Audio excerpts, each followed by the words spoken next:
All right, today we're jumping into a really fascinating UK legal case that came right out of the global war on terror.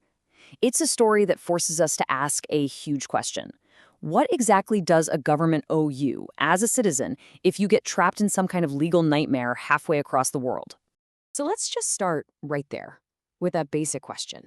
Seriously, think about it for a second. What do you think your government should do for you if you're in real trouble in another country? It's a question that gets to the very heart of what citizenship even means. And this wasn't just some abstract academic debate. Back in 2002, this question just exploded into the headlines.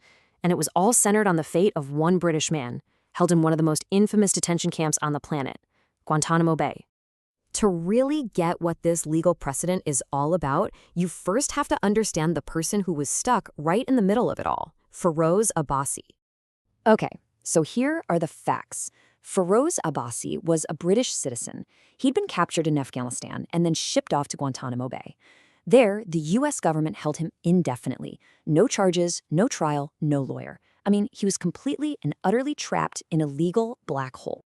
So, as you can imagine, this deeply personal crisis for one family very quickly spiraled into a massive question for the British government itself, a question about its power, its duties, and where the limits really are.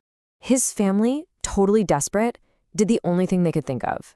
They went to the UK government and formally asked the Foreign Office to step in, to make what's called diplomatic representations to the US. I mean, they weren't asking for some kind of military rescue. They just wanted their government to speak up for its own citizen.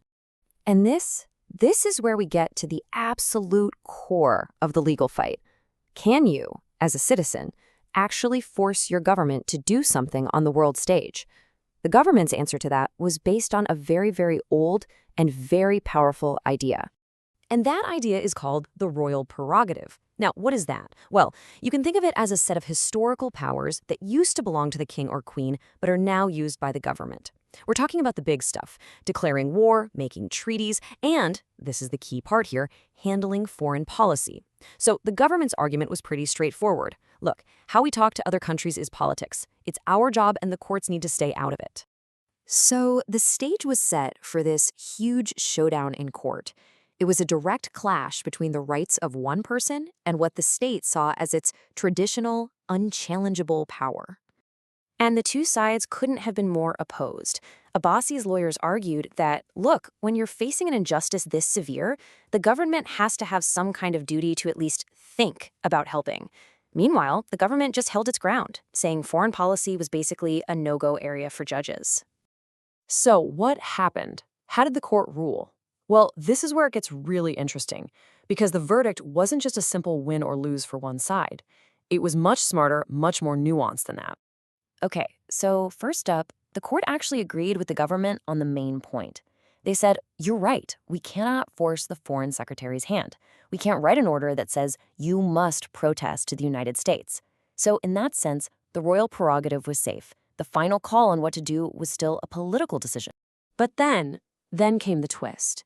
The court dropped this bombshell of a line. They said, the expectation is that the Foreign Office will give due consideration to their request. In this case, it has not. Do you see what they did there? It's brilliant. They couldn't judge the outcome, what the government decided, but they said they could judge the process of how they got there. And the legal tool they use to do this is something called legitimate expectation. The idea behind it is actually pretty simple. It says that if a government department has a policy or a standard practice of doing something, like considering requests for help, then you, as a citizen, have a legitimate expectation that they'll follow their own rules. And the court found that in Abbasi's case, the government just hadn't. And that ruling, well, that ruling became known as the Abbasi precedent, and it created this subtle but really significant shift in the balance of power between British citizens and their government when it comes to foreign affairs. So let's break down what this legacy actually means for you today. It boils down to three key things. First, you do not have an absolute right to be rescued. The government still gets the final say. But second, you absolutely do have a right to be heard, a right for your request for help to be taken seriously and considered in a fair way. And third, and this is crucial, if the government just blows off your request or dismisses it for some crazy reason, the courts can now step in and say, hang on, you didn't follow the process. So at the end of the day, while the government still gets to call the shots on foreign policy, the Abbasi precedent means it can't just completely ignore the pleas of its own citizens anymore. It carved out this small but absolutely vital check on what was once seen as an untouchable power. And that really leaves us with this big, lingering question, doesn't it? The Abbasi case drew one little mark on a very long line. But in our world today, which is getting more and more complicated, the debate over where exactly that line should be drawn, the line between a government's freedom to act and its duty to protect its people, that debate is more important than it has ever been.